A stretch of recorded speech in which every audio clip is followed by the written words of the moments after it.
welcome back to the Fire Emblem Talkthrough thing with me, the Jelly Monkey.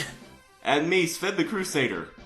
Well, this is it, folks. After so many technical setbacks / curses, the end is finally within sight. Even if we did have to abandon the idea of it being a Let's Play, it's good to know that we're finally reaching the end of this. How long has it taken us to get to this point? Well, we started in 2010, so 5 years. Wow. We've had some technical difficulties, haven't we? Yeah. For those of you who have been following us all throughout these 9 years, thank you so much. Oh god, yeah. But yeah, after messing around in Bern and finally getting rid of the Black Fang, we were able to release the seals on the legendary weapons. But Nurgle's arrived to spoil our fun and has taken away Nidian, so we're off to get the legendary weapons and smite him good.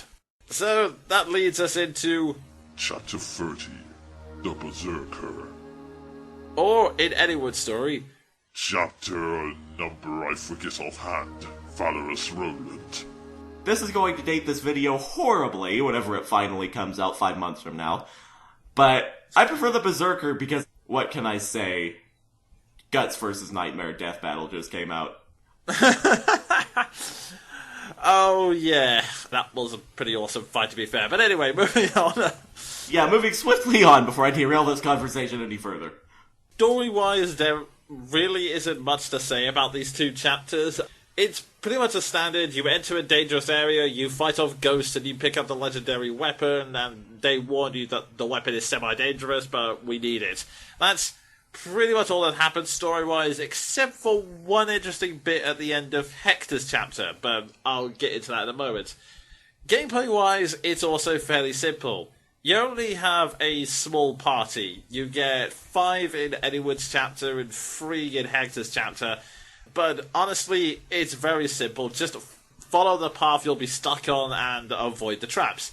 In Anyone's case, it's lava pits. In Hector's case, it's chambers of poisonous gas. Oh yeah, it is chambers of poisonous gas. For some reason, I thought it was flamethrowers in the walls. Well, to be fair, they do look like that, except they're purple for some reason. Fair enough then. I was reasonably close. Either way, this is fairly simple, especially if you've been raising the lords properly. In fact, if you've been doing so, the two bosses, Georg in Anyone's story and Kame in Hector's story, are no challenge at all. Both of them use tomahawks, but if you switch to swords, you can exploit the weapons triangle and turn them into jokes, especially now that in Hector's Great Lord form, he can use swords now, which makes him doubly useful. This is true. Hector promoted is kinda silly. But yeah, otherwise this chapter is fairly simple, and like I said, there's only one interesting element that happens at the end I want to talk about.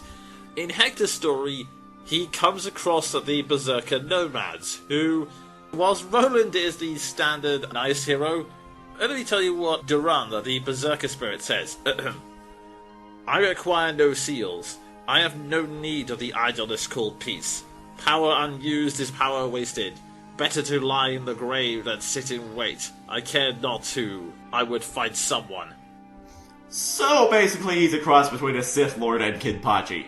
Pretty much, yeah. This is an interesting contrast by itself, but there is also one line he says to Hector specifically, which, if you know what happens in Fire Emblem 6, it's kind of tragic. You desire strength? Then prepare yourself. Once you have gained such power, your life will not end in a comfortable bed. You will die on the battlefield, in the savage garden of war's bloody delights. And yeah, spoilers, guess what happens to Hector in Fire Emblem 6? At the hands of the Bernese. Yes. It's a very eloquent way of putting it, given that it's kind of savage and kind of dark what he's saying there.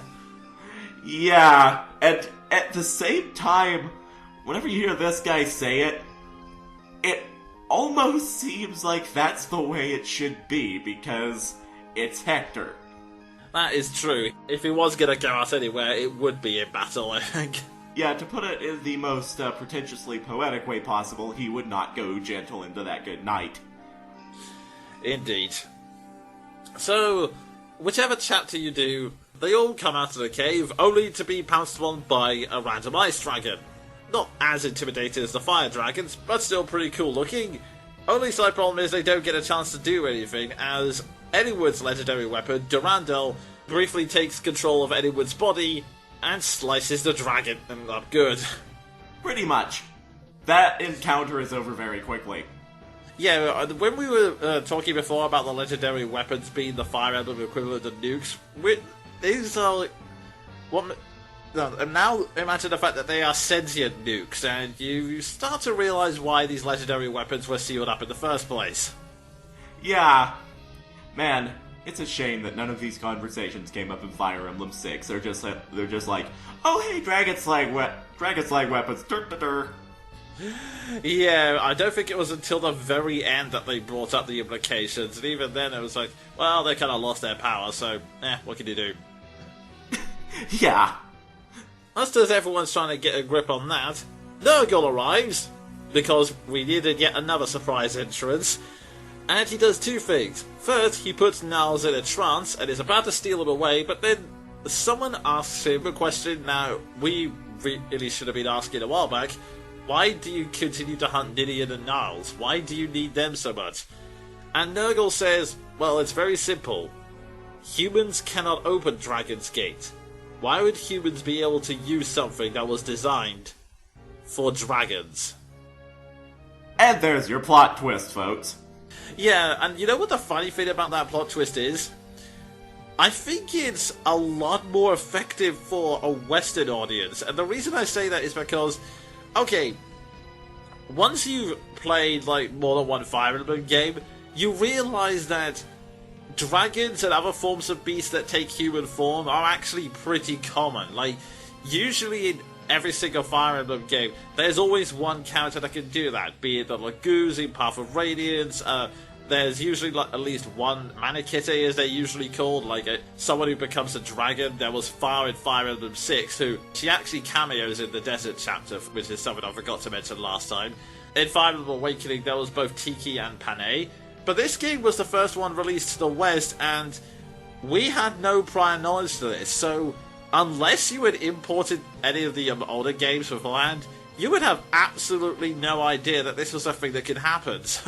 Yeah, because the thing is, if you've played any other Fire Emblem games before this one, you know what to expect from dragons, and you know that they look pretty obvious on appearance. They tend to have Technicolor hair and eye colors, and just stick out like a sore thumb, even among Fire Emblem characters. So, whenever you're not expecting it... Yeah. Which is actually saying something whenever all three lords run the gamut of the basic computer digital colors. Oh my god, you're right. Red, blue, and green. Yeah, but yeah, plot twist is now that both Ninian and Niles are dragons, and the dragon we just killed was Ninian, who had broken free of Nurgle's control, and was coming back to us for help. Yeah. Kinda dark that, folks. Ninian reverts back to human form, and I will say one thing. This entire sequence here, throughout the rest of the game, the text moves in the standard RPG way. You read it, you press A whenever you're done, and it continues onward. This entire section, when Nurgle turns up, the text is all automated. And it's odd, but it's actually a pretty good move, because it means the text can move in time perfectly with the music pieces, which are Shocking Truth 2, which works really effective for just the whole dun, dun, dun, as Nurgle spell out the facts. And then, as Ninian dies, we get the freaking awesome theme, Shattered Life. Yeah, it's worth noting that despite basically being glorified chiptune, this game has some awesome music. And this is no different. Yeah, especially, because I did listen to this again. It's one of the few songs that's really stuck with me, and especially since, like I said before, this game, a lot of its story is standard tropes, but the way they execute it makes it memorable. Like, in this case, it starts off with... It sounds like Ninian's theme coming out of a broken record player, basically.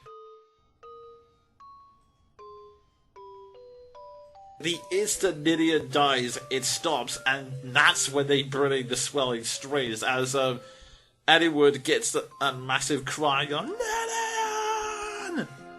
Yeah, basically what he did in Chapter 20, but in this case, you really can't fault the cliche because you're too busy crying.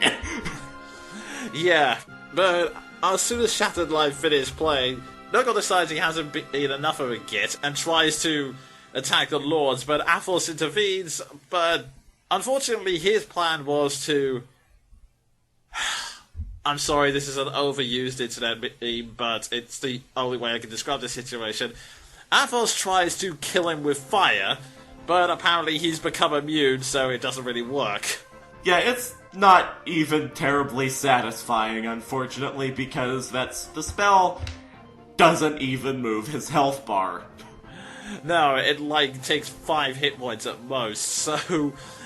Yeah, but what's even sadder is that, Nurgle finds the insult so pitiful that he decides, you know what, out of respect for the man you used to be, I'm just gonna leave for now. That's Nurgle's own way of saying, you know what, that's just pathetic. I can't even do this right now. You're just... Cut back when you're ready to try.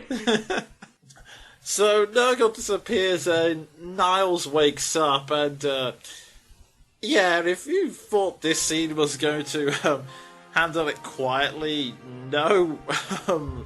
No, and again, if you thought this scene was traumatic enough on its own. Yeah, Niles' reaction, it's not... He doesn't even say anything, it's just one desperate scream at the...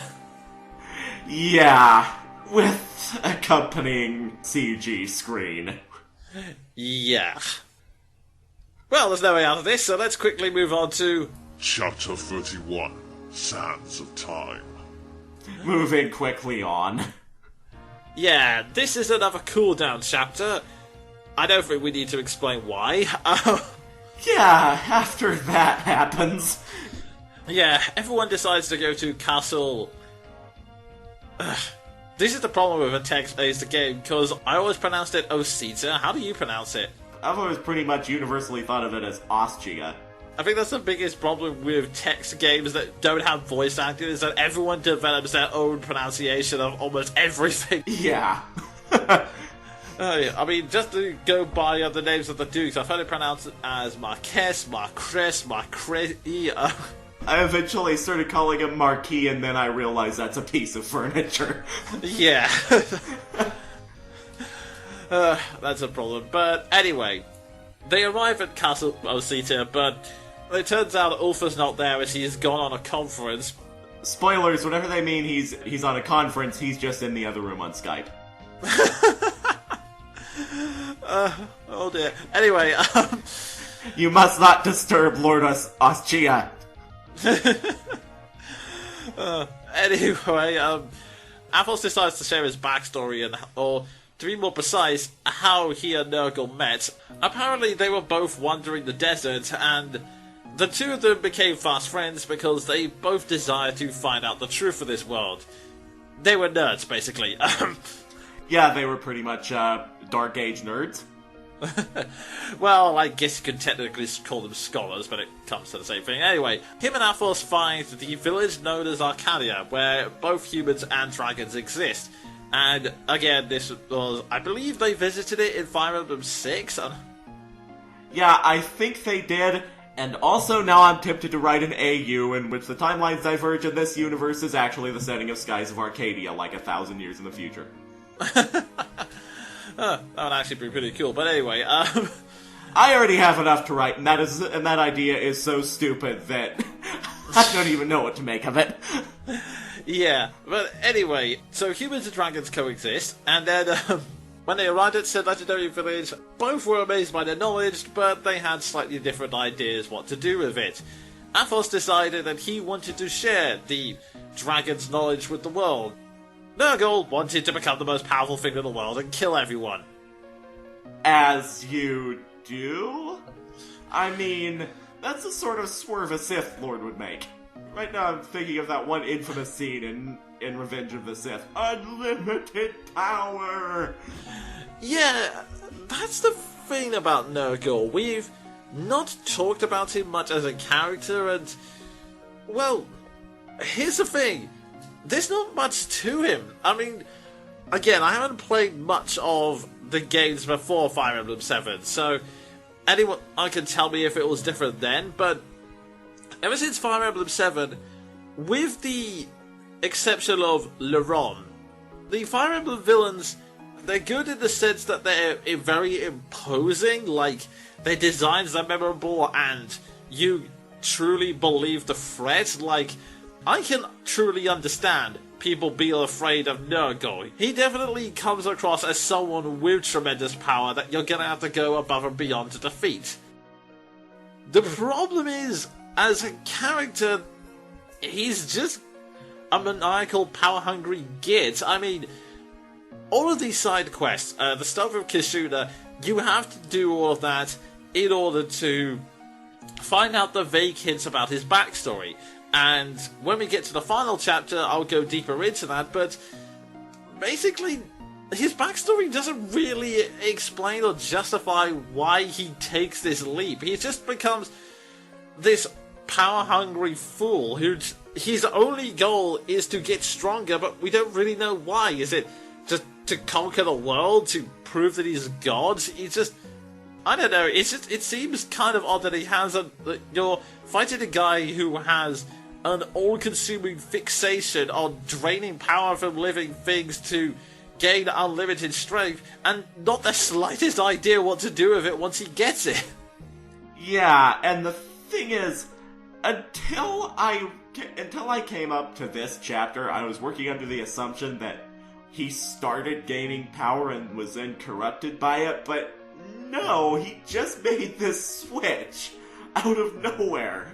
Yeah, I mean, it's possible he could have been corrupted, but, yeah, we'll get more into it when the backstory is revealed and I can stop tittering around like this, but yeah, point is, Nurgle's character needs a lot of work. Yeah, I mean, he's effective villain-wise, but as a character, he's as flat as a sad pancake.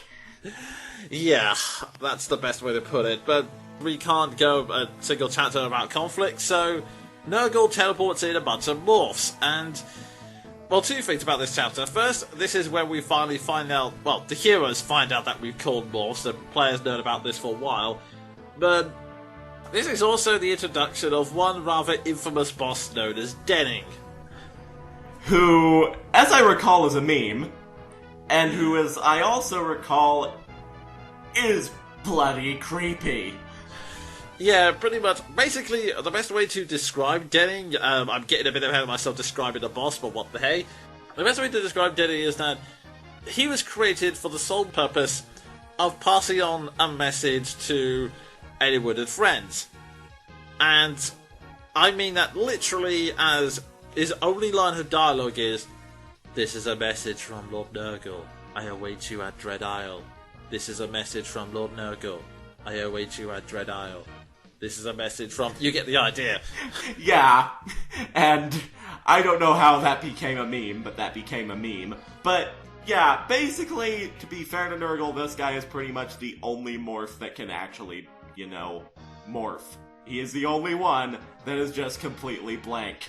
Because up until this point, we've met Ephanel, who is capable of showing horrible, horrible sadism and sniveling incompetence. We've met Sonia, who is capable of, at least emotionally capable enough to be deluded into thinking she was human. And, well, we'll get into Limb Stella soon enough. Yeah. Otherwise, this chapter's an interesting one, but not too difficult. Basically, you have to survive for 11 turns, and your enemies are split up into 3 locations. It's mostly mages at the top, but as far as I remember, it's mostly knights and axe users down the bottom, so it's pretty much just about matching people up to the weapons triangle. The only thing you have to worry about is that people in the top corner have staves, and most of the time they're ridiculously easy to avoid, but Dart is pretty weak to them, and usually I have to put up with him falling asleep at least once per chapter. Yeah, it sucks. Although, rather amusingly, he can still dodge whilst he's asleep. I don't know how, but... Oh god, that's a point. That has always bugged me. How in the hell are they doing this? Like, are they just sleepwalking casually out of the way? I'm just imagining now, like, the end of the chapter. Dart waking up like, da-da-da. And then all around him, there's like 30 arrows all on the ground. There's one off in the wall, like 10 feet to his left. Otherwise, this chapter's not too difficult. At the end of the 11th term, Ostian guards swarm in and everything's good. If it would be an Eliwood story, everyone's about to answer Nurgle's message. Athos says, since fire isn't his weakness anymore, I'm going to take the legendary weapons away to do some kind of ritual. I'll see you there. In Hector's story, there's another sting in the tail, and you may be wondering why I was laughing nervously at the Sven Skype conference joke, and okay. Hector goes up to Oswin, and he says, do you think I'm stupid? Everyone's been avoiding me since we got here. What has happened to my brother? Oswin refuses to talk even when Hector says, look, I have an axe. I will kill you if you do not tell me what the bloody hell's going on. When Oswin still refuses to talk, Hector admits to Oswin that he had hoped it was just his condition had worsened and that he had just gone somewhere to rest. But the fact that Oswin isn't speaking now means that it basically confirms that he's dead. You know, I made my joke earlier having completely forgotten that happened. Hector's mode is not only more interesting, it also bunkers down on the trauma some. This is the thing, in Eliwood's story you have no idea this is happening, because Hector keeps it to himself, but you never see Marcus Uther again. You just assume that, oh, well, he must be in the conference. I'm gonna say, I do kind of like how this scene plays out as well, just because Hector admitting that he was hoping that it was something else, it's kind of, this kind of fractures their relationship, because Oswin's always been the reliable guard, kind of like Marcus is for Eliwood, only actually useful in battle. Yeah, pretty much. He basically screws up royally here. Not just the fact that he kept the information, but the fact that he honestly could have just said something there and broken to it gently. He could have just said anything at this point. He could have just said, oh, he's away for a while. But instead he decided, no, I'm going to stay silent, thus confirming all of Hector's worst fears at this point. Yeah, I mean, even though it is horribly traumatic after all that's happened, it's a well-done scene, at least. Yeah, definitely. And I think this side quest is triggered automatically, so I don't think you have to do anything special for it, but yeah, the next chapter is... Chapter 31X, Battle Preparations. There is no need to talk about gameplay or story, because it's basically a shopping spree. Hector and the others take 30,000 gold out of the treasury, and the shop has basically all the weapons you could possibly want. Any rank, any skill, they're there. So, buy to your heart's content, basically. Yeah, and just so you know, I have always had a beef with this chapter, because it ends after 4 turns. It's the end of the game. If I want to arena spam myself into a masochistic coma, that's my business. Let me. Yeah, it is kind of tight that they only give you 5 turns, although, admittedly, I guess there'd be no way to end the battle otherwise. Maybe just carry it on for a bit longer. I don't know. Actually, in my head, I know exactly how they could have done that. Just put an exit marker at the other side of the map. Yeah, actually, there's a point. They do have the season spaces, so...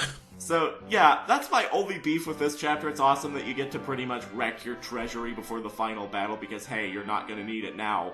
But I'd like more turns to do that, and also to finish off the supports I've been working on.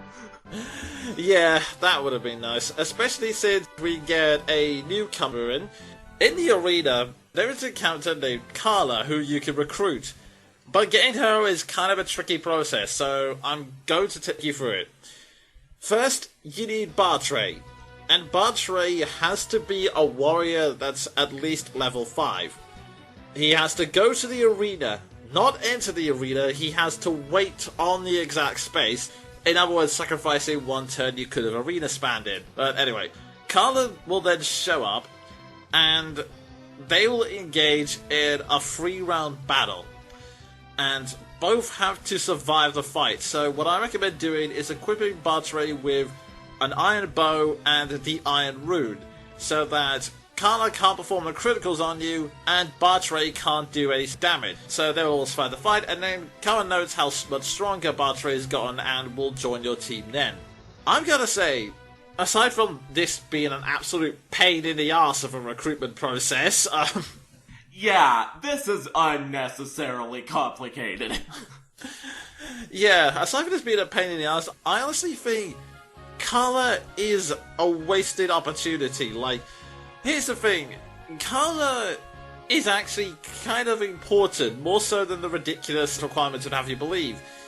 See, in Fire Emblem 6, there is a Myrmidon who I'm told becomes one of the best units in the game, called Fur. She is the daughter of Bartray and Carla, and there is much talk about how they used to fight each other when they were younger, and that they ended up falling in love with each other. We could have seen those two growing stronger as they were travelling together.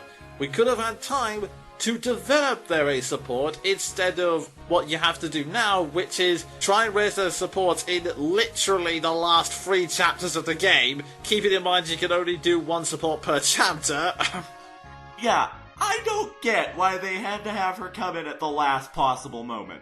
We have had plenty of chapters where they could have just brought in a new character, which I would have liked because for a pre-promote, Carla is actually decent. Her character design is good. I would have liked to have seen more of her character outside of these last 3 chapters. But no, that doesn't happen. No, not at all. And especially since you were saying you could have brought her back in earlier chapter. I know the exact point. And admittedly, doing this sacrifices a character I like, but I think it would have been the better move. Have her be the Myrmidon you recruit in the early chapters, when you're marching on Marquis Santaruz's castle. I believe it's chapter 7, is it? Yeah, I forget the chapter name offhand, but I know which one you're talking about, the one where Guy enters.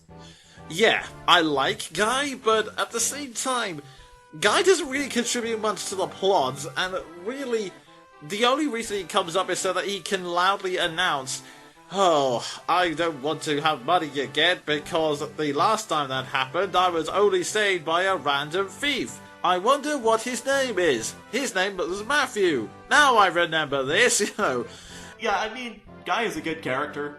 I like his development and support conversations, but he doesn't have a point. In a game filled with pretty much story pointless side characters, he's one of the most pointless in terms of the story. In the meantime, we have Carla, who is incredibly important for the lore, who comes in the 3rd to last chapter. And you know what the worst part is? She joins us specifically because we can find Karel. Karel is already in our party at this stage. She doesn't know this, she just goes, "Oh, well, he gravitates towards strong warriors, so if I join you, I might find him." Just reading that conversation, I half expect Karel to just walk in and go, "Oh, hello." Yeah, oh, by the way, spoilers, they're brother and sister. I think pretty much everyone who's played the game knows that by now. Yeah, well, you just have to look at their designs, come on. Yeah, and their names, let's be real. But yeah. But let's be honest here. The entire reason she joins would have made so much more sense if it was before Karel. And the thing is, if the developers had brought her in early, we would have actually gotten a chance to to grow some sort of meaningful attachment to either her or Bartray. And actually, whenever I think of it, trying to recruit her with Bartray would be just as much of a challenge as trying to recruit Guy with Matthew. Yeah. Oh, jeez. But we had to recruit Guy because Lord knows Priscilla needs another bloody shipping partner, doesn't she? Oh god, launcher of 1,000 ships. Yeah. God, Priscilla is the harbor.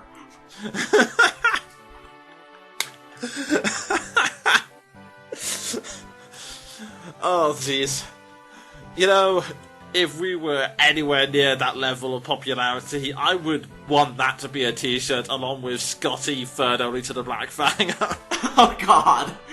Yeah. Oh, I'd love to see that. I really would. I don't have an ego, that's just hilarious. Yeah, so at the end of this chapter, again, it's kind of throwaway in the Anywhere story. In Hector's chapter, there are 2 additional scenes. There is a conversation you can get in this chapter, which I didn't realise until recently. And by recently, I mean literally the day before recording this, when I was looking through the script to remind myself. Okay, I think part of the reason why is because it's a talk conversation between Lynn and Hector if you have A support, and if you remember, I personally don't consider that relationship canon, and I find it very strange that they keep pressing it, but never mind. If you have Lynn and Hector talk to each other, it is mostly the shipping potential. Like, it has Hector kind of somewhat confessing in his own bizarre Hector-like way, but one element I actually find pretty interesting, not so much for Hector's character, but more for Lynn's. It's kind of funny. Someone brought up, Lynn has the potential to be what some people call Mary Sue, basically in that she seems to have very few flaws, she gets a very special weapon, she turns out to be the long-lost heir of a duke, that kind of thing. Stuff like this conversation makes me think that that's personally complete bollocks. I mean, especially when you compare it to other characters we'll get later on in the series. I'm looking at you, Micaiah. I was just about to say... insufferable Central. Yeah. Lynn, she apologizes to Hector for her behavior, specifically for the comment she made where they first met, where she was chastising Hector for his wild fighting style that was just madly swinging all over the place. And he admits that the reason she does so is that apparently Hector reminds her of how she used to be when she was younger. Because apparently she used to be incredibly reliant on her strength and being full of herself, and so when she criticizes Hector, in a strange way she's criticizing her past self, which I think is actually a really interesting window of her character, and it's a very definite flaw that prevents her from getting into the perfect idolization territory. Wow, I have never once in my life had that conversation, and I regret doing so now, because that actually reminds me of me. Yeah. But yeah, the only other thing we get in this scene is, again, we also got to explain before, this is why, even though Hector does have a certain violent streak, I guess you could say. Those are putting it lightly. Hector is a textbook definition of what TV tropes would call a blood knight. Yeah, he has that violent streak to him, but I still consider him a much more interesting character than anyone, just because there are 2 scenes we get directly after this. The first is when he goes back to talk of Oswin. He's annoyed because he thinks his brother didn't trust him, and so he kept him in the dark till his death. But Oswin then cuts him off mid-rant and then explains, no, that's not what happened. I got the full details in a letter. Uther knows Hector well. He knows that Hector is someone who, well, we've seen him. He's incredibly loyal. In fact, his theme is named Loyalty in the soundtracks. Yeah, it's kind of self-explanatory. Yeah, so the problem is, if he found out that Uther's illness had gotten to the point where he was bedridden, he would be torn between protecting anyone on his journey and going to see his brother. And no matter which choice he went with, he would regret it for the rest of his life. So Uther was basically taking that choice away from him just so that, if nothing else, he could blame Uther for what happened rather than blaming himself. It's, again, a very interesting scene, but what's even more interesting is the scene after it, which is a very quiet moment for Hector, where he's just staring at the throne of Ostia and says to himself that he's going to come back, he's going to grow up, and he's going to lead Ostia into a new golden age. It's definitely a nice level of maturity that you wouldn't think Hector was capable of at first glance, but that's why I like him, because he's not exactly three-dimensional, but there are many facets to him that make him a much more fascinating character, or at the very least, a very unconventional one. I know what you mean, because let's be honest, all the lords have simple character designs. They're not exactly Game of Thrones level of character depth, but Hector, I would argue, is the most interesting out of all of them. Because we have never had a lord like him before that, and we have never had a lord like him since. Yeah, I mean, the only one who's had... There are only two I can think of who have had character complexities close to that. One would be Ike, for reasons I've already explained in another video. The other one being Lucina, and that's kind of a stretch given that whilst she's classed as a lord, she's technically not the main character. Yeah, even though that would be awesome. But I like prom, so I'm not gonna complain. Yeah, I should clarify, it's not that I don't like these characters, but in terms of, I guess, complexity, you could say, those three characters are the only ones that spring to mind when I talk about them. Yeah, and even then, like I said, their characters aren't written in the same way as Hector's either, because the thing is, Ike, even though he's a snarky bastard, and just kind of blunt and mercenary-like, and Lucina is traditionally heroic, we have Blood Knight Hector, who is unlike any of them. I guess it's because he's, like, when you first play through the story, he's technically one of the side characters. He can get away with that, so I guess that's what the benefit of having the two Lord stories is that you start off with following anyone the traditionally heroic, with Hector just being, I guess, the colourful side character, and then you have him taking the reins for this story, and then you realise, actually, no, there's a lot more going on in this one.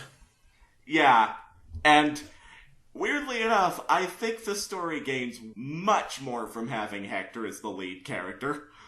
But yeah, with all of that said and done, it's now time for us to return to Valor for the final battle, which takes place in... Chapter 32. Victory or Death.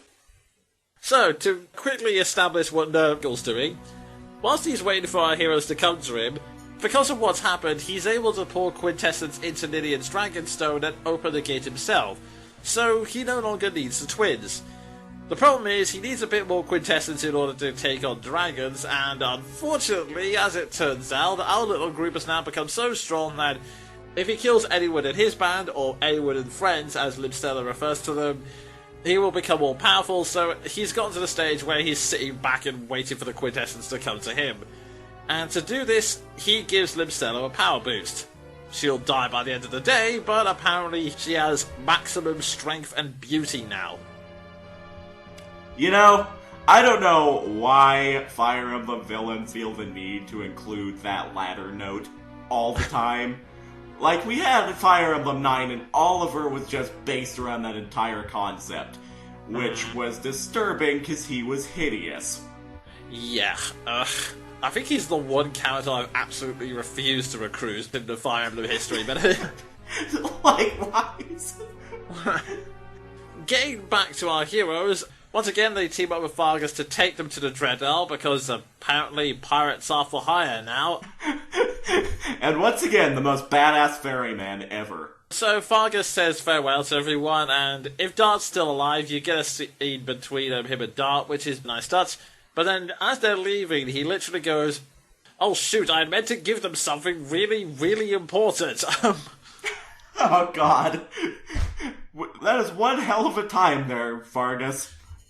Yeah, so, basically, Niles, who has been in a funk up until this point, which is understandable, but again, I do have to question the healthiness of their relationship. Yeah, because he's rendered pretty much mute and non-functioning. Yeah, but this is apparently enough to wake him up, and so he regains his will to fight, and then runs to the crew, warns them of Stella's attack, and then hands them the Earth Seal, which is what Vargas was planning to give them. The Earth Seal, you'll probably find a couple of these during the journey, but basically, the Earth Seal can stand in for 99% of any promotional item, so if there's one unit you really need to promote, which in my case is usually Nino, then it's the best time to use it. Pretty much, because it can promote pretty much anyone but a lord or a thief. Yep. As for the chapter, we've been pretty light on the gameplay stuff, just because there's a lot of story content, but I'm going to briefly give my strategy for this, and the reason I'm doing this is because in order to get the side quest in Hectors Story, not only do you have to complete the previous two Kizuna missions, you have to defeat this chapter in under 20 turns. I've seen some people claiming that this is impossible. I've actually managed to do it several times, and out of all the ridiculous side quest requirements, this is actually fairly easy. I tend to split up my party into 3 groups of at least 4. 2 physical units and 2 magic users equipped with healing staffs. This is actually much easier than it sounds, because every single magic user, once they're promoted, can use staff, so you can have Urkel Pent on one side, Canis on the other, etc, etc, etc. And basically, just take those groups, take one army up the west side, one army across on the east side, and another army just marching through the centre, and any extra units go into whichever group you choose. So the group on the western side tends to be Hector, the Pegasus Knight, Urk, Priscilla in my case, and keep pushing forward ever so slightly, even if it's only for a few spaces. So eventually what will happen is that the reinforcements will come in, but they'll get pretty much crushed on their turn, because if you've been training your units right, they will make it through most of the damage, so all you have to do is just keep marching forward just that little bit. Even if you can move 1 square per turn, you will have this in the bag. Yeah, and just for the record, I'm looking at this unit rundown, and I love the 2 level 16 brigands. Those poor schmucks. Yeah, I've no idea why they're there, to be honest. And then the level 16 Wyvern Riders. What are they gonna do? Yeah, I honestly don't know why the lower level units are here. I mean, before you could have them like attack Merlinus, but by this stage he's already in his cart. He can move around the battlefield, so why bother? He can outrun the level 16 Cavaliers. So yeah, why bother? Yeah, it makes no sense. Oh dear. Oh yeah. Well, I mean, if you keep pushing up with that, it should be easy. My only advice would be, for the central route, either have a tank or someone who's good at avoiding, because, like all bosses at this point, Stella has a bolting. Oh god, yeah. Dodge all that, and you should be fine. There's only 2 other things worthy of note. There are 2 temples. One in the southeastern corner, which contains another Fire Emblem 6 cameo, True and Sophia, for anyone who's curious. And then in the northwestern corner, enter this temple and you can encounter a new character. This is the bishop we mentioned, Renault or Renault, depending on which region you're in, and depending on which car manufacturer you're trying not to piss off. Yeah, that's the funny thing. He was named Renault in the North American release because pretty much no one here knows of that car manufacturer, and named Renault in Europe because French, and because car company. Yeah, so some people consider this character to be the most pointless in the game, because he's recruited in the second to last chapter, not counting side quests, and his stats are pretty much horrible. However, I would argue Geats fits that role because there are 2 things Renault has going for him that Geats does not have. 1. Relevance to the plot. His support conversations, if you can activate them, I'd be bloody amazed honestly, but if you do, he reveals several things. First off, he ends up giving more backstory to, of all people, Lucius, because apparently it was him who ended up killing Lucius's father, who was a mercenary, hence why he's a monk. Oh yeah, that happened. I completely forgot about that. Yeah, and on top of that, he apparently has a personal grudge against Nurgle, because at one point, I can't remember whether anything was taken from him personally, but he went to Nurgle to try and resurrect a friend of his who died, and Nurgle resurrected him as a morph. Oh, that I never even knew. Yeah, he mentions going down a dark path, and if you have him confronting Nurgle, he actually does go on a bit of a rant against him. Awesome! I never even knew that. Yeah, I mean, I wouldn't recommend actually using Renault to fight Nurgle, because he will be stomped as flat as a sad pancake, to go back to that reference. Yeah. So he does have some plot relevancy, but the second thing he has, the Staff Fortify, which is, admittedly, I would give to someone else, but is freaking awesome. You can only use it 8 times, but in those 8 times, that healer heals every one of your allies. You don't even have to be next to them. It's that good. Yeah, and spoilers, you're gonna need it. Oh, yes. I guess we should also briefly touch on Stella. In terms of fighting, there's not that much that separates her from Sonya. She's a sage, and she has the spell Fimbulvatur. I guess that's some Norse reference. But it's the same standard thing. Have a high enough magic user or someone who can avoid her spells and she's pretty much gone. But it's kind of interesting. She's a completely different villain because she is so ridiculously stoic, I guess you could say. Yeah, like, it's odd going into this battle because even though Stella has been professionally murdering her way through side characters up until this point, you don't go into this battle like with the amazingly overmastering grudge you go into it with Sonya, because it's pretty much just business. Yeah, that's pretty much the best way to describe it. It's like Ephidel had a sadistic streak, but was also incredibly incompetent. Like, he tried to kill 2 people, Marcus Santaruz and Marcus Kalin. He failed both! Yeah! He stabbed Marcus Santaruz, and he had enough breath left to tell anyone what was going on. Like, 2 hours later! And then there's Marcus Kalin, who, yeah, admittedly Lena was around, but even so... Yeah, it is worth saying that these 2 are pensioners! Yeah, they're not even in the height of physical condition, for God's sake. Yeah, and as far as we know, neither of them have ever been fighters. Yeah, so... Evidently, like, the only successful kill he ever made was when he set Jafar on somebody. That's like... Yeah, the only success he ever had was sicking someone competent on someone. Yeah, Sonya was more successful, but she was ridiculously prideful, and her scheme arguably would have worked if she had just been able to stomach her pride for 5 minutes. Yeah, but of course she didn't, and fatal flaw. So she was taken down, and Stella, like you said, has actually successfully killed several powerful fighters, and she has no emotions. In fact, her final line, which many people quote because it is one of her most chilling lines, where she just goes, "I am not human. This heart and body are constructs, as is this sorrow." It's just so... I guess you can just say cold. It, like you said, it's just business. She has no emotions, and yet she's the most competent morph in the entire bunch. Yeah, and to be honest, this chapter was complicated for me because I went into this chapter actually kind of liking Stella because she was a total badass, and she leaves Sonya to die the most karmic death possible. And on top of that, not only is that final line chilling, it's also kinda sad.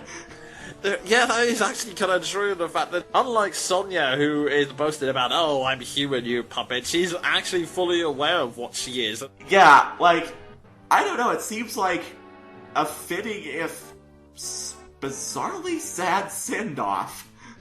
This would be the eve for the final battle, but if you did what I said, you should be able to get into the side quest chapter. Chapter 32X, The Value of Life. Speaking of tragic morphs... Yes, this is the send-off to Kizuna, and... Okay, there is a bug. I presume it's a bug anyway. I don't know if this only happens in the European version, but there is a CG specifically for this chapter when Kizuna's reflecting on events, and it's one that definitely makes sense, because it's basically Kizuna standing behind Nurgle as Nurgle walks away, chastising him without even looking at him, and that would be perfect for the scene. But for some reason, you can't see that in the main game. You can see it in the music selection, but for some reason, every time you play it in the chapter itself, it shows the CG from the previous Kizuna chapter, Genesis, when Nurgle is creating him, which is just bizarre. Yeah, like, I don't know what happened in the design, but you'd think they could have gone back and fixed that. I mean, maybe they rushed it out, I don't know. And oddly enough, that's not the last time we're going to see that too, because, fun fact, Fire Emblem 10, when a certain character dies, Mikhail is supposed to comment on it, which would make sense since said character has helped her a couple of times in the game. The line was translated into English, but there is a bug that means it doesn't play, which is odd because it makes Mikhail look very, very cold. Oh god. As much as I rag on Micaiah, that's just a really unnecessary addition to her already existent Mary Sue status. But yeah, Kizuna at this point, he has no reason to exist. The scene where Nurgle talks to him, Nurgle basically just says, "You're useless. You can't fight, you can't gather essence, I have no use for you. I can't believe I actually created morphs like you back in the day," or something along those lines. So, again, bizarrely sad morphs. Yeah, so at this point, Kizuna's just throwing up a very minimal effort. I'm guessing he just wants to die at this point. That's all I can really say. And pretty much that's the entire point of this chapter, which is otherwise filler. Yeah, there's no two ways about it. It's only here to wrap up the Kizuna subplot, which kind of sad, but also kind of odd, because I get that Kizuna's here for a gameplay mechanic like the magic seal, but even so, why is he here? Yeah, I mean, doing this chapter does unlock something in the credits sequence, which we'll get into, but other than that, it serves no point.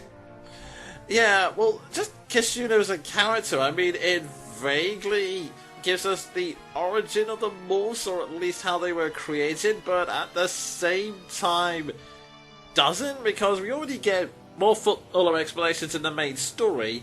I mean, some people like to think that he is the reincarnation of Renault's mercenary friend, who Nurgle tried to resurrect for him, but I don't think Renault gets any dialogue for fighting him. It's a mildly cool detail, but one that doesn't really serve any kind of important purpose, I've got to be honest. Yeah, I mean, it's interesting, but there's really no point. Yeah, this chapter as well, gameplay-wise, it's not... The only real difficulty is the fact that for some reason they only allow you to use 5 fighters, so... Yeah, if you're just careful and give everyone elixirs or have a psychic start, because you're gonna have to be dodging around the magic seal most of the time. Again, you can get an extra fortify here, and you can also get the rune sword, which acts like a Nosferatu blade, which is mildly interesting, but otherwise... Yeah. Again, not much point. So with Kizuna's death, we move on to... Final chapter. Light. Wow, that's a dull name. No kidding. Just wow. It's not even anything dramatic like the light of dawn or the returning light. It's just light. But yeah, the opening is fairly standard stuff. You know, the kind of thing, this is the final battle, everyone get in a badass quit before we charge. Nurgle does this kind of thing where, Athos, you are once my friend, and then he kind of reveals the reason why he's worn a turban on one side all this time is because his right eye and face are slightly mutated from when Athos attacked him with magic previously. And he does this whole thing of, now I know friendship is all a lie, or something like that. And everyone goes, no, friendship is magic. It's very standard, but... My little pony, my little pony. I was trying to be subtle about the reference, but yeah. Let's be honest. There's no putting that one subtly. The implication is just so over the top in your face. Yeah, pretty much, but still, But yeah, otherwise, it's you're not alone, we're gonna defeat you, Nurgle, we're badass, so... Yeah, moving on to the chapter itself, the main twist is that... Okay, it's basically boss rush time. What happens is, Nurgle uses the essence of the morphs to revise all of the significant bosses you've killed. You have Yuhai, you have the Linus brothers, which is kind of terrifying. You have Ursula, you have Kenneth and Jermaine for some reason. Yeah, even if one of them didn't appear. Yeah, they both appear no matter which one you fought, so... no matter what happens, if you're playing this for the first time, you're gonna fight a guy you never knew. Yeah, if you're anything like me, whenever you reach this map for the first time, you're gonna be like, okay, so this is basically the boss rush of everyone we fought. Who the hell are you? How this map works is that they'll all be sealed off in one room, and then it will open up with each passing turn. I believe Yuhai in the bottom right goes first, then it's Kenneth in the top left, Ursula bottom left, Brendan Reed middle left, and then Linus and Lloyd in the other two right-hand rooms. Yep. And just for the record, they're all wielding legendary weapons. Yeah, they're not quite the same legendary weapons, but they are S-rank weapons. They are incredibly powerful, so at this point, grabbing them is a must. Although, you may not need it because, speaking of useful things to help fight bosses, Athos, he joins your party at this point. Yeah, and just for the record, he kind of fills an archetype that's been going about since the first few Fire Emblem games. I think it's the Godo archetype. And the difference between Athos and those characters is...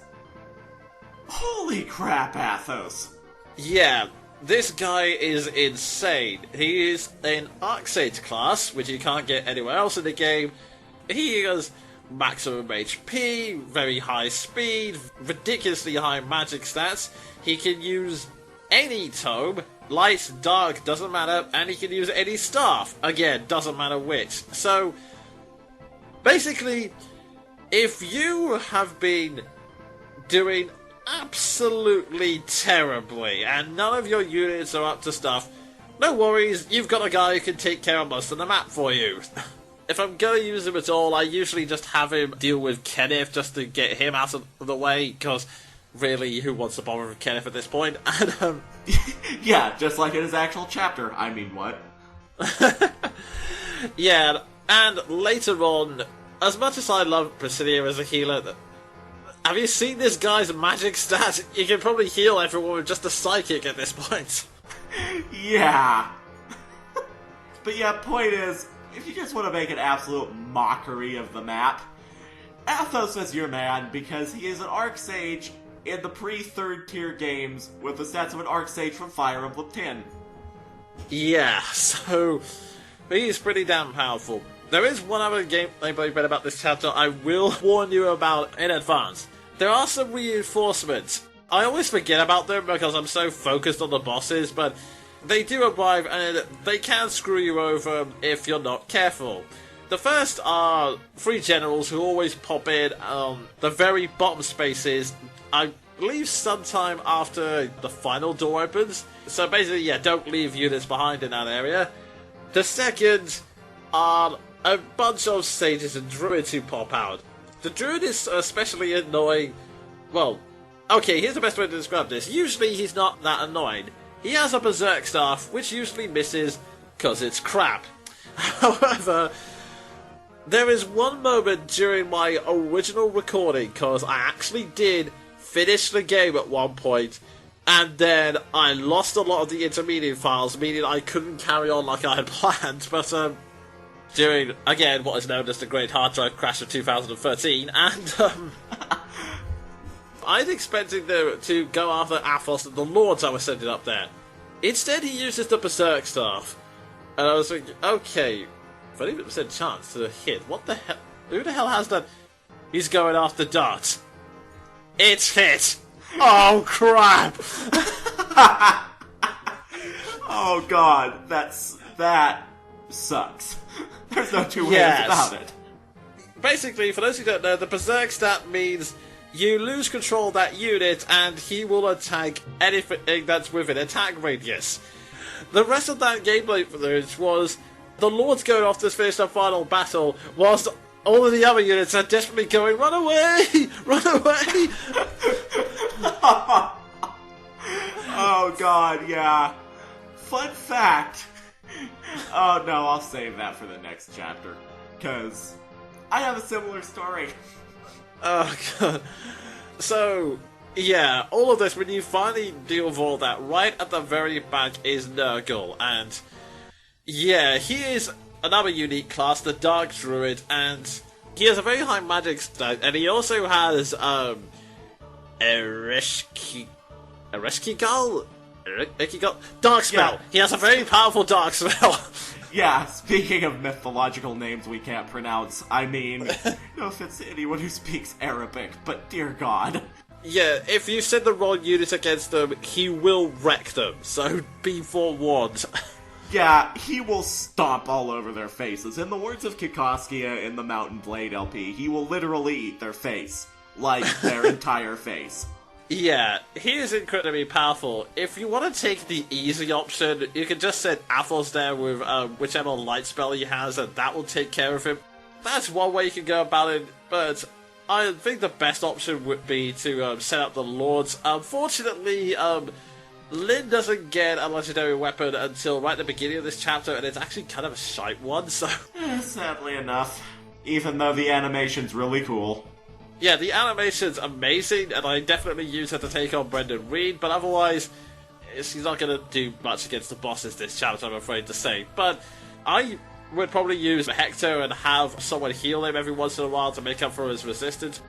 Although, other units can make damage, and another bit of gameplay I really, really wish I could have shown you guys, just because of how hilarious it all turned out to be. Okay, so I stuck to my main strategy of using Athos and Hector to take large chunks out of Nurgle's HP. My main plan was to stick to the story and finish it off with anyone, but it wasn't quite enough. He didn't have high enough strength, so I needed someone to weaken his HP. So I thought, okay, I'll move Fiora in. She won't do that much damage, but if I move one of the Pegasus Knights in range so she can use the support, she should be able to do just enough damage to weaken him. She gets a critical and kills Nurgle, thus saving the world. You know, I think there's a message about her character arc in there somewhere. I mean, I was about to say that in my first playthrough I actually did finish Nurgle with Eliwood because, man, that's cathartic. But that is so hilarious that I can't complain. Yeah, not quite the ending I was hoping for, but one I'll take nevertheless.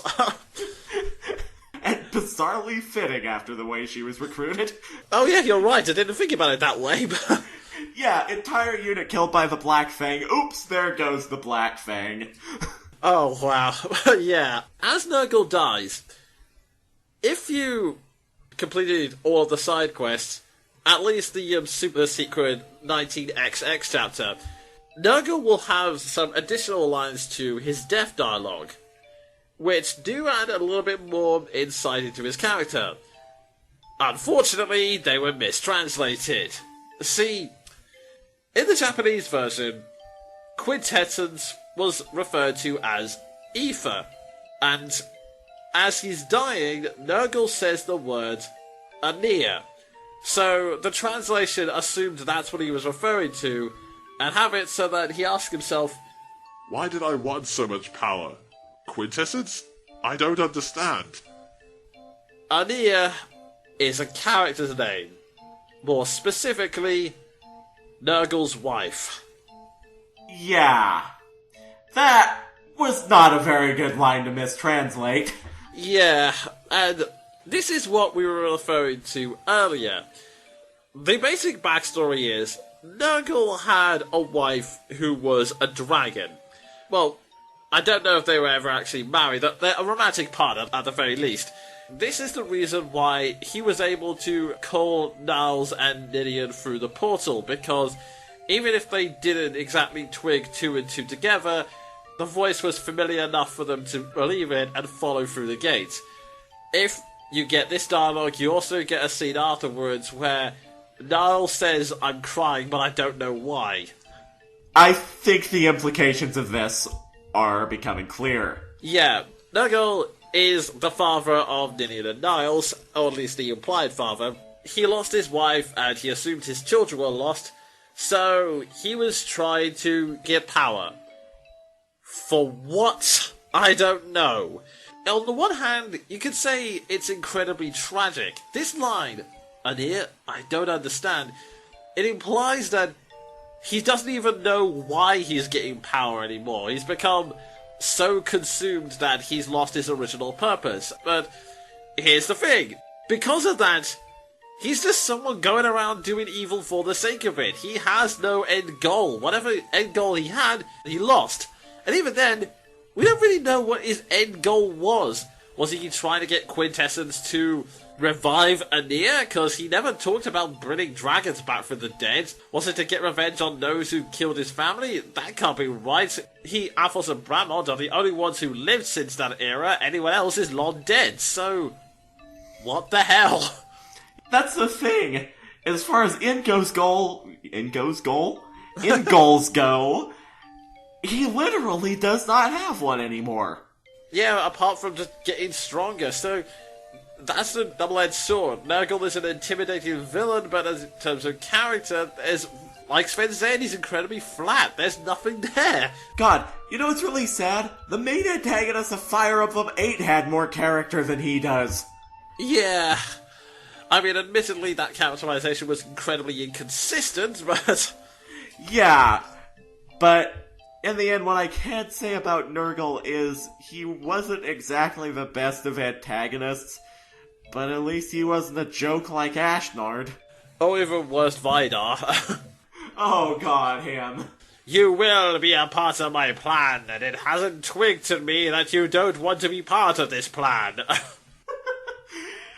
God, that entire villain was so forgettable compared to the two villains before him that I don't even remember what the end goal was for that character. I think just summon dragon, destroy world. Ha ha ha ha ha ha ha ha. Oh my god, so basically his goal was the exact same as Nurgle's. Oh my god, you're right. Summon dragon, destroy world. Ha ha ha. Ha ha ha ha ha ha ha ha. Oh my god, I've just suddenly realised he's a dark mage, and he had the power to mind control people. He is Nurgle. Oh my god. Oh my god, he is. Oh my god, and he's the father of one of the main protagonists. Oh my god, he's Nurgle, but with Kyle Aber's voice. So, he literally has one thing over Nurgle. Oh my god, He is Nurgle with the voice of Aizen. That's a nightmare. That is a nightmare in a nutshell. Oh, wow. Oh my god, what a note to end this talk through on, right? Yeah, well, not quite. Mainly because Nurgle, with his last breath, purely out of spite, opens the dragon's gate, leading to an army of fire dragons bursting through. All seems to be lost, but then Paramount arrives, and as it turns out, he's been working on his own ritual, reviving Nidian. That was short-lived, wasn't it? I mean, it's not explained how exactly they brought Nidian back to life, or how exactly they knew that Nidian was the one they had to revive, but who cares? Yay, she's alive! Yeah, somehow, but let's just move on. Yeah, and then, using her full power, she manages to take out most of the dragons bar one. And I'm going to say this right now. I have seen many people commenting that this is a plot hole. It is not. For the very specific reason that Nidian outright says in most situations she could not use her full power in this world. The changed atmosphere caused by the legendary weapons left both her and Niles weak. However, the ritual also gave her full power, ergo, not a plot hole. Yeah, I didn't even know that was in question, but fair enough. Yeah, you'd be surprised how many people I've seen questioning it. Nidian takes care of most of the dragons, leaving just one, so final boss material, ladies and gentlemen. Yep. And just for the record, this thing is stated to be a wounded fire dragon, and it can still kick the ass of pretty much everyone on the map. Yeah, there are some other sages you do have to occasionally worry about, but I wouldn't worry too much because your main focus is this guy, and dear lord, he's terrifying. He has 120 HP, And because that's actually larger than the HP count goes in this game, it's hidden in question marks at the start of the battle just to terrify you. I mean, admittedly the animation is a bit ropey at times, especially when it dies. Good god, that looks derpy. I'm sinking. But yeah, thankfully he doesn't move, but his weapon, Flame Tongue. It has 3 squares worth of range, so for God's sake do not stick a healer behind whoever you're sending against him. And it does 30 damage no matter what. Yep, actually I think it's 37, so that's even scarier. Oh yeah, you're right. So he does 37 damage no matter what. He completely ignores any defense or resistance. So what I'd recommend doing is waiting and then have him attack on his turn to do the damage. Just so you can get your character back up onto full HP when it's your turn. Unless you have an extra healer on standby or you've given Athos one of your healing staffs, I would not recommend attacking under any circumstances unless you're absolutely sure you can get their HP back up. Yeah, and just as a side note on this chapter, in the corners, there are 2 of Fire Emblem 7's notorious bizarre doorless, stairless compartments. Like these little tower room things. One has a bishop on it, the other has a druid on it.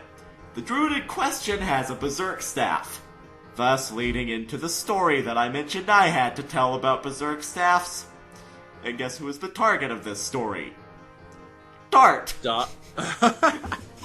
Who I had given, I believe, a killer axe, and placed right in the range of Fiora. Oh. This, for the record, was just as I was about to land the last blow on the dragon with Hector. Sure enough, Dart comes up, like 50% chance ahead, I wasn't terribly scared. Critical, 150 damage, Fiora dead, angry Sven. Oh, man, that is harsh. There was not a unit in my team who could have taken a critical hit from Dart. Oh, wow. Literally, seconds before the final blow, that happens. And there was no buffer to this guy, trust me. No convenient reinforcements, just a Pegasus Knight. 1 square too deep into enemy territory. I don't think anything can top that. That is just a bit. Yeah. In the wise old words of the Tumblr sages, my tears. Oh dear. But yeah, moving back to the dragon, in terms of who I would set up against it, usually I'd say the best bets would be either Eliwood, Hector, Athos, or if he's trained high enough, Canis. The legendary weapons work well against him, and bizarrely enough, Luna works well against him because it ignores his resistance. Hence why you can either use Canis or Athos depending on which character you prefer. Yeah, and if you get a critical Luna hit with Athos, you can one-shot kill the dragon with Luna. Wow. Define anticlimax. Yeah.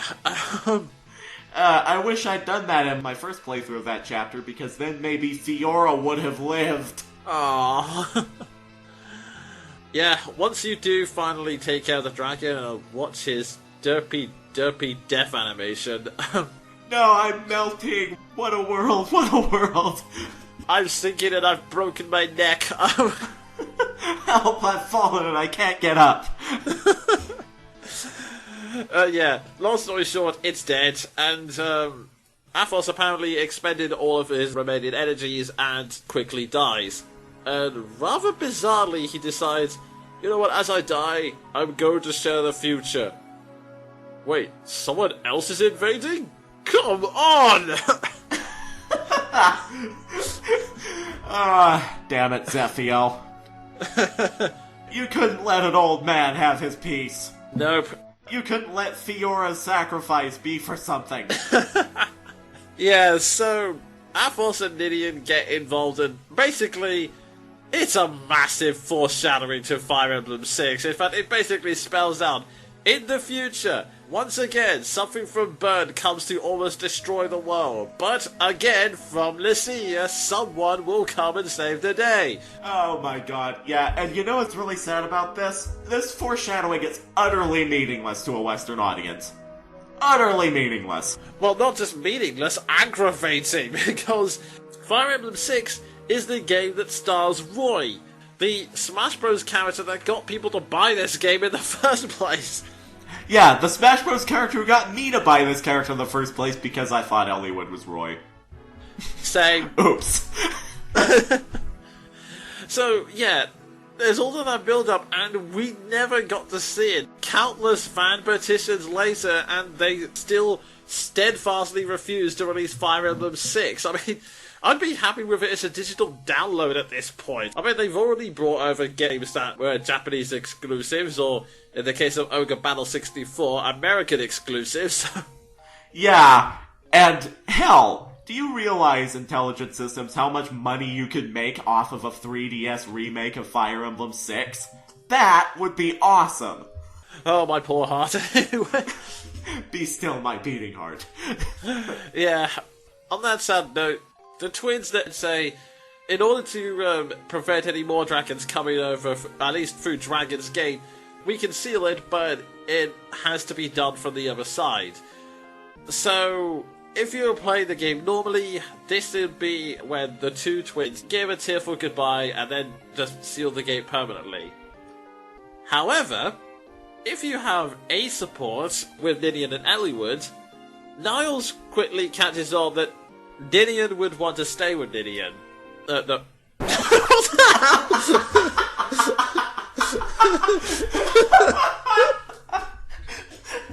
Oh my god.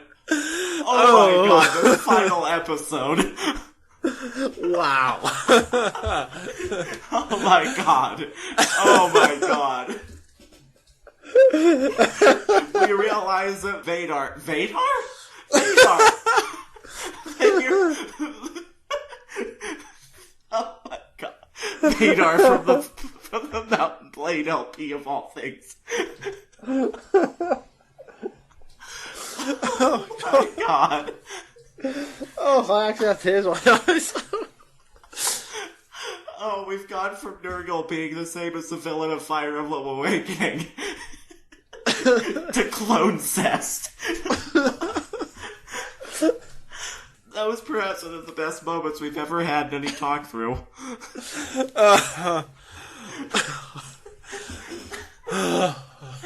Oh god, okay, we're serious people.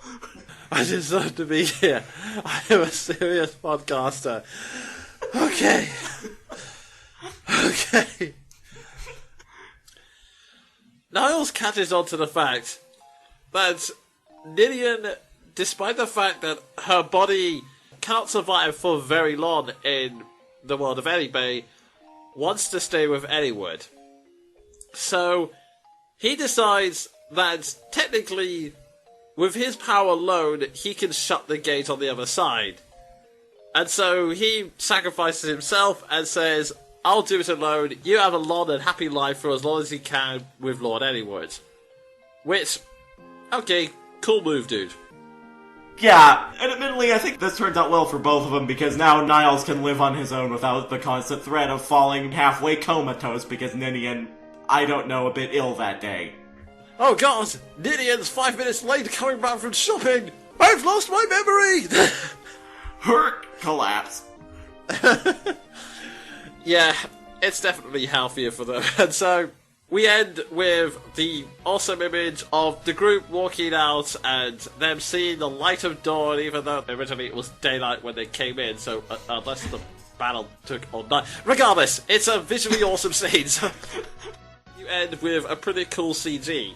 If you do it normally, it's Hector and Elliewood throwing arms over their shoulders whilst Lynn watches and smiles. If you ship anyone with your lords and they're destined to marry, you now get a wonderful image confirming your ship. Yeah. Basically, congratulations, you get more confirmation than most fans in Fire Emblem.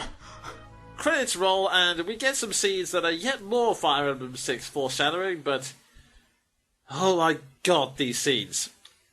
When I first bought this game, I played through to the end. I kept to see people on forums telling me that, oh yeah, just get to the end of the credits and you'll see Roy in childhood form. And I'm like, what? I've never seen a scene like that. What are you talking about? And there was also more explanations of, oh yeah, and you also see a scene where Zephadel talks to a dragon. I'm just standing there and go, wait, what are you talking about? I've never seen a scene like that. So I tried everything I could to unlock it, because I assumed that's what you had to do. I went through Hectors Story with all of the side quests. I even went through Anyone's hard mode, that bloody long slog with the ridiculous XP cap. Tried everything I could, and I finally reached it, and I still got nothing. And then I did some more research and found out why. Those scenes were cut from the European version. If you play in America or Japan, you get those scenes just from playing the game normally. Us Europeans, piss off. Oh my god. That is Yeah, so we never got to see those things. I had to go onto YouTube in order to actually see those scenes at long last. Oh my god, okay, that's just sad. That's when you get to see the cameo of Edward and Hector talking to each other in their Fire Emblem 6 designs, worrying about what's happening in Bern, and you get to see Child Roy and Ilya, thus giving everyone the appearance of Roy and conferring the ties of Fire Emblem 6. Again, not seen in Europe. Yeah, and unfortunately pointless even if it was because Fire Emblem 6. But we definitely do not want to end this talk through on the down note, so I guess our final thoughts on Fire Emblem as a whole, now that we've finally reached the end of this 5-year-long journey. So, Sven, do you want to start? Well, what can I say really? Fire Emblem 7, it means a lot to me. I mean, personally I prefer Fire Emblem 9 because I got so emotionally invested in that game whenever I first played it. Like, I was so attached to the characters, so attached to the story, so disappointed by Radiant Dawn. I mean, what? But Fire Emblem 7, despite that, still means a lot to me as a game, because I've said this several times, I would not be here online if not for Fire Emblem 7. And, to be honest, the story, even though sometimes it's cliche and sometimes it makes no sense whatsoever, still does hold up by today's standards. So, what can I say? Fire Emblem 7, or just Fire Emblem, is in its own right timeless. It is a timeless addition to turn-based strategy and strategy RPG. And, yeah, that's basically it, really. Yeah, I would agree with you. Likewise, I would not say it's the best Fire Emblem game. But Fire Emblem is still, if it's not in the top 3, it's definitely in the top 5. And I admit part of that is just my connection, because Fire Emblem, it wasn't the first time I got into forums, but it was the first time I went back into forums, because I had some terrible experiences before then. But don't think I would have met Sven otherwise, because how we first met was in a Fire Emblem roleplay, and I believe I ended up chatting to Sven because I was taking control of one of his villains for a chapter. Yeah, it just spiraled from there because, like, that was September, so 5 months later in February 2006, I created a ridiculous RP that's still going today, somehow, and the rest is history. Yeah, well, in fairness, the RP ended. It's just that you, me, and everyone else involved has been rewriting that RP ever since, trying to make it better. Yeah, better and better and better and better serial escalation, but yeah, point is... Yeah. Well, yeah, point is, without this game, I wouldn't have the long 7-year friendship I've had with Sven, so I think it might even be longer than that, because I think 7 years is just when we started this channel, isn't it? Actually, that was 6 years ago. Whenever we met was September 2005, because you and the moderator of that roleplay we were in were the first 2 people I met on that site. So, it's almost been 10 years. Yeah, wow. So, I have personal attachment to it for that. But even then, there are times when, even reading people picking apart the plot holes, or even when I just go back to it and I start thinking, was this really that good? And then I get to moments like Ninian's death scene. I reread some of the support conversations, and I realize that yeah, the story is not the greatest. It has many patches, there are some character motivations that don't make sense, but when it is good, it is really good. The artwork and music elevates the standard tropes into really effective scenes, so yeah, I think if there was any Fire Emblem game to introduce Western audiences to it, this was the perfect game, I'm not gonna lie. Yeah, and I'm glad that this was the story that started it all, because, yeah, Fire Emblem I don't think would be what it is without this game in the canon, in the lore, and whenever you replay the game, or hell, even for a new coming player just getting into Fire Emblem, even though this game sometimes makes no sense, or it's cliche, the charm is undeniable. Indeed, and even though Awakening was the game that elevated the series from cult following to the series Nintendo is now desperately trying to show off in Nintendo Directs. Yeah, because what Fire Emblem 7 did, which was give Fire Emblem a small, undeniable following in the West that kept it going to this day, Awakening pretty much gold-pasted it certified legendary. Yeah, I guess you could say Fire Emblem 7 provided the strong foundations of Western audiences, and then Fire Emblem Awakening was what upgraded it to a mansion. But yeah, either way, this game, we're basically coming back to the same point. It's important, both to us and the series as a whole, and yeah, I'm just so glad we managed to get to this standpoint. This is part of the reason why we ended up doing this podcast series, because I wanted to finish it. No matter what bloody technical glitches came our way, it was just too important to... Yeah, and I wanted to see this to the end, because I could go on forever about what I like about Fire Emblem 7, and to be honest, I wanted to, so this was an amazing opportunity to do so. Like expressing my raging apocalyptic hatred of FNL. Indeed. In conclusion, thank you for following us all to the end, and we're all glad to be here. But this will be the last time we talk about Fire Emblem 7. Will we do this again with another Fire Emblem game? Maybe. We'll have to think about it. But now, in regards to Fire Emblem 7, this is the end. So, to the next time, brave tacticians, I've been the Jonin Monkey. And I've been Sven the Crusader. Well met, friends, and farewell. Oh, and beware the purple shorts. Shh.